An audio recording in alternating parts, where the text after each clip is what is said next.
Bonjour à tous et bienvenue sur tablettetactile.net. Alors aujourd'hui on va se lancer dans un tutoriel pour iOS qui va concerner ce que l'on appelle le partage de connexion, c'est-à-dire une fonctionnalité qui va permettre de partager sa connexion 3G ou 4G d'un appareil à l'autre. Alors aujourd'hui nous allons tester cela avec un iPad, mais bien entendu c'est surtout avec l'iPhone que le partage de connexion sera le plus efficace. Bien sûr, la fonctionnalité qui fonctionne avec l'iPad est exactement la même avec l'iPhone, donc ce que nous allons vous montrer sur iPad est bien sûr reproductible complètement sur un iPhone. Alors le partage de connexion, qu'est-ce que c'est? Eh bien c'est la possibilité de pouvoir partager son réseau d'un appareil à l'autre. C'est-à-dire, ici je vais par exemple permettre à mon iPad, qui est un iPad donc Wi-Fi et 4G, de partager sa connexion à plusieurs autres appareils qui vont pouvoir se connecter dessus. Alors pour ce faire, c'est relativement simple. Comme souvent, ça va se passer par les réglages. Donc il va falloir lancer la partie réglage. Alors, vous voyez donc apparaître sur la colonne de gauche plusieurs informations avec deux rubriques qui vont nous intéresser, les rubriques données cellulaires et partage de connexion. Alors, pourquoi ces deux rubriques? Eh bien parce que si je vais dans la rubrique données cellulaires, vous voyez apparaître le partage de connexion, mais pour rendre les choses plus simples encore, Apple a décidé donc de créer une rubrique partage de connexion donc dans la barre de gauche qui permet donc d'accéder directement à cette fonctionnalité. Alors vous voyez apparaître deux choses. Premièrement, un bandeau blanc avec l'intitulé partage de connexion dedans et un bouton qui permet d'activer ou désactiver le partage de connexion. Et puis juste en dessous, le mot de passe Wi-Fi, puisque quand vous allez connecter votre tablette avec d'autres appareils en partage de connexion, eh bien les autres appareils en Wi-Fi vont avoir besoin d'un mot de passe. Mot de passe que vous pouvez d'ailleurs changer. Vous voyez, moi j'ai marqué password, mais on peut très bien imaginer un mot de passe, par exemple 1, 2, 3, 4, 5, 6, 7, 8, 9.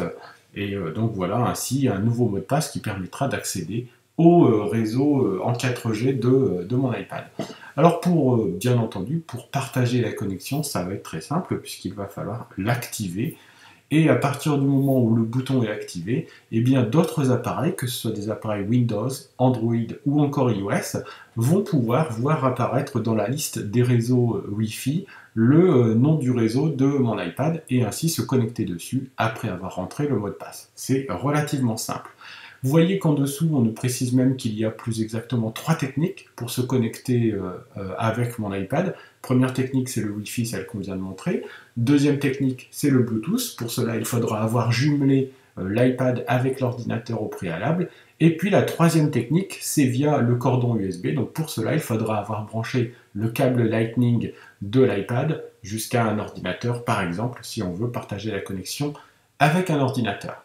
Dernière chose avant de se quitter, sachez que depuis iOS 7, il est même possible de partager sa connexion entre deux appareils iOS appartenant à un même compte sans avoir à activer le partage de connexion, puisque par défaut, ce que l'on appelle l'optionnalité continuité permet donc de partager la connexion sans avoir à activer cette fonctionnalité. Ainsi, par exemple, si vous avez un iPhone donc, qui est compatible avec les réseaux 3G et 4G et que vous avez un iPad qui, lui, n'est seulement qu'en Wi-Fi, eh bien vous pourrez en permanence donc connecter votre iPad à votre iPhone sans même avoir à activer le bouton partage de connexion pour peu donc qu'il soit connecté avec le même compte. Et ça, c'est vraiment quelque chose de très très pratique et qui fonctionne très bien au quotidien.